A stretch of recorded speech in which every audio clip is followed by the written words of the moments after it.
Hi, this week I've been at Dalfleece Farm campsite with 12 of the young people from our Spoons Youth Club. It's a long story why it's called Spoons.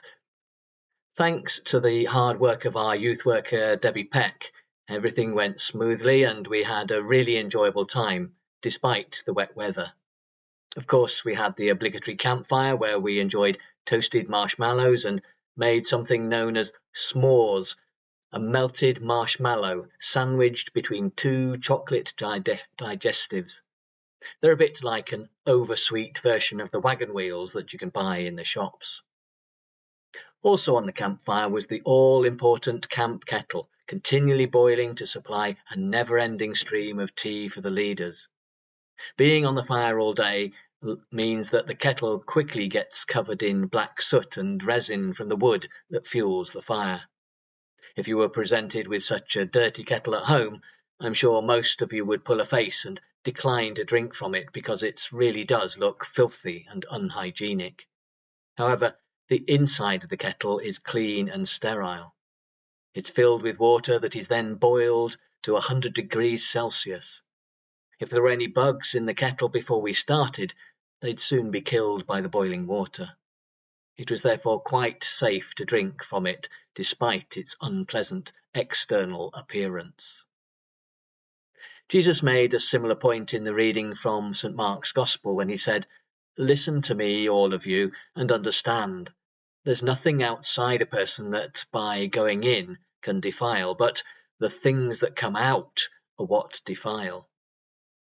Jesus said this because some of the Jewish leaders, people known as Pharisees and scribes, were complaining that Jesus' disciples were not following the traditional way of doing things, particularly the ritual washing of hands. If you remember, we used to have special rituals for washing our hands when the pandemic first started. I know it's 4 years ago now, but you might remember the then Prime Minister Boris Johnson telling us to sing happy birthday twice while we were washing our hands.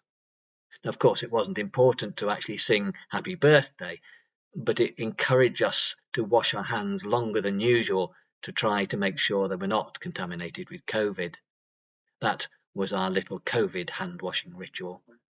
The scribes and Pharisees in Jesus' day believed that unless people stuck to their traditional rituals and washed their hands in a special way, they would make themselves dirty and be upsetting to God. Jesus' point was that it doesn't matter how dirty you are on the outside, God can tell what's going on inside. He can tell what your thoughts are. God can tell why you do things and what motivates you to do them. It's what happens inside your own thoughts that can make you really dirty and be upsetting to God.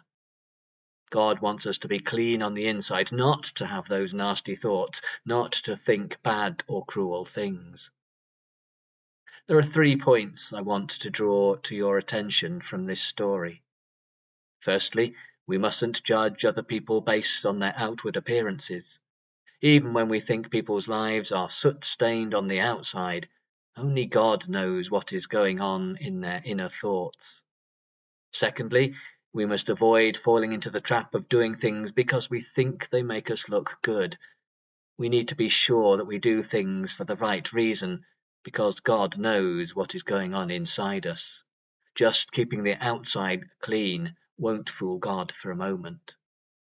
Thirdly, we must be careful not to let traditions become too important. Yes, traditions can be good because they help to remind us of important things. However, when we lose sight of what the tradition symbolizes, then it becomes meaningless. We all like tradition, it feels safe and comfortable, but we should both challenge ourselves and listen to the wisdom of other people who might challenge why we do things the way we do them. Don't fall into the trap of doing things simply because that's what you've always done. I hope you've enjoyed this thought for the day. Bless you.